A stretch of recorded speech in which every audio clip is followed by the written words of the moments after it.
अगर ध्यान से देखिएगा दोनों वाक्य को ना, तो आपको जमीन आसमान का अंतर दिखाई देगा। फॉर एग्जाम्पल, पहला वाक्य कह रहा है बाबू कि वह मुझे काम करने नहीं देगा, यानी कि वह क्या हो गया, सब्जेक्ट हो गया, और मुझे क्या हो गया, ऑब्जेक्ट हो गया। यानी कि वह जो है मुझे काम करने से रोकेगा, यानी कि वह मुझे काम करने नहीं देगा। और सेकेंड वाक्य कह रहा है कि मुझे काम करने नहीं दिया जाएगा। ऑब्जेक्ट तो है, यानी कि जिसको रोका जाएगा काम करने से वो तो है इसमें, लेकिन कौन रोकेगा ये नहीं है, यानी कि इसकी चर्चा नहीं है। यानी कि पहले वाले वाक्य में सब्जेक्ट भी है और ऑब्जेक्ट भी और सेकेंड वाक्य में सिर्फ और सिर्फ ऑब्जेक्ट है, सब्जेक्ट नहीं है ना अंतर।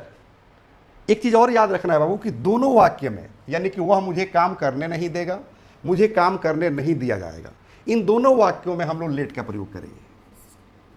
यानी कि लेट का प्रयोग होता है ऐसे वाक्यों में।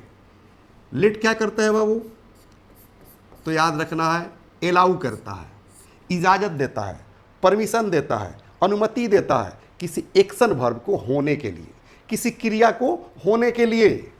अगर हिंदी की बात करें बाबू तो लेट का हिंदी निकलता है करने देना या होने देना,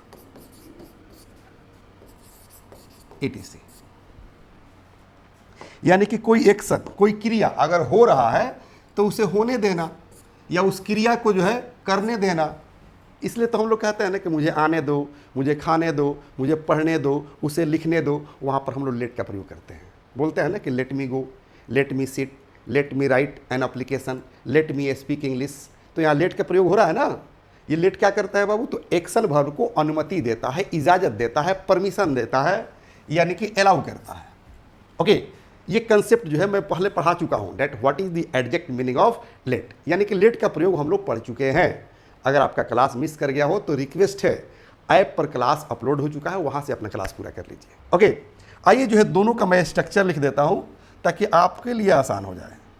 इसी स्ट्रक्चर पर, यानी कि subject, shall, will, not, let और अदर वर्ड्स पर ये सेंटेंस हम लोग बनाएंगे, बोलेंगे। इस तरह के जो भी सेंटेंसेज आएगा कि वह मुझे काम करने नहीं देगा, वह हमें खेलने नहीं देगा, वह हमें डीएम से मिलने नहीं देगा, अमीर लोग गरीबों को मुख्यमंत्री से मिलने नहीं देंगे, तो सारा सेंटेंसेज ये जो है इसी स्ट्रक्चर पर जो है बनेंगे।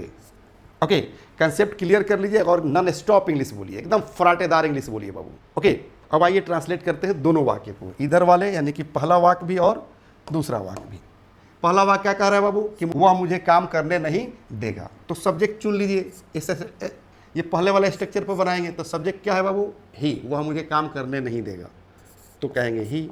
और ही के अनुसार क्या लगाएंगे बाबू, विल लगाएंगे, क्योंकि सेल जो है आई और वी के साथ लगता है, तो कहेंगे बाबू ही विल नॉट, क्योंकि नेगेटिव वाक्य है ना बाबू, तो नॉट लगाएंगे, ही विल नॉट। उसके बाद क्या करेंगे बाबू, let, he will not let. उसके बाद ऑब्जेक्ट, तो ऑब्जेक्ट क्या है, मुझे, यानी कि मी, यानी कि ही विल नॉट लेट मी। और क्या, काम करना, तो काम करना का अंग्रेजी होता है बाबू डू वर्क। सेंटेंस तैयार हो गया बाबू, क्या सेंटेंस तैयार हो गया बाबू, he will not let me do work. इसी का हिंदी होता है कि वह मुझे काम करने नहीं देगा। और इस तरह के सेंटेंसेस हम लोग पढ़ चुके हैं। जो अभी मैं बता रहा था कि अगर आपका क्लास मिस कर गया हो तो प्लीज़ ऐप पर क्लास अपलोड हो चुका है, वहाँ से अपना क्लास पूरा कर लीजिए। ओके, इसका पैसिव वॉइस भी बनेगा, यही मैं बता रहा था। आइए ना, बना दे रहा हूँ बाबू, क्योंकि एक्टिव वॉइस का सेंटेंस है बाबू। इसका पैसिव वॉइस जब बनेगा तो क्या करेंगे बाबू, ऑब्जेक्ट का चुनाव करेंगे। ऑब्जेक्ट क्या है, मी, यहाँ आएगा तो आई हो जाएगा, और आई के अनुसार क्या हो जाएगा बाबू, सेल, सेल के बाद नॉट, यानी कि आई सेल नॉट। उसके बाद क्या करेंगे बाबू, आई सेल नॉट बी। उसके बाद क्या करेंगे, लेट। उसके बाद अदर वर्ड्स, डू वर्क, तो क्या कर देंगे बाबू, डू वर्क। उसके बाद क्या करेंगे, बाई लगाएंगे प्लस एजेंट, तो एजेंट क्या है बाबू, ही का क्या हो जाएगा बाबू, ही। सेंटेंस तैयार हो गया बाबू। थोड़ा सा टाइम दे रहा हूँ, ध्यान दीजिए। क्या हो गया सेंटेंस, पहला वाला सेंटेंस करे कि ही will not let me do work, वह मुझे काम करने नहीं देगा। और पैसिव वॉइस में क्या बन गया कि I shall not be let do work, मुझे काम करने नहीं दिया जाएगा बाय हिम, उसके द्वारा। तो वह मुझे काम करने नहीं देगा, या उसके द्वारा मुझे काम करने नहीं दिया जाएगा, दोनों का सेम अर्थ निकलेगा। Okay, The first step towards achieving your dreams is having the right coach. Get the best education with English Plus by Sanjeev Sivaneev and make your spoken English dreams come true. Download the app now.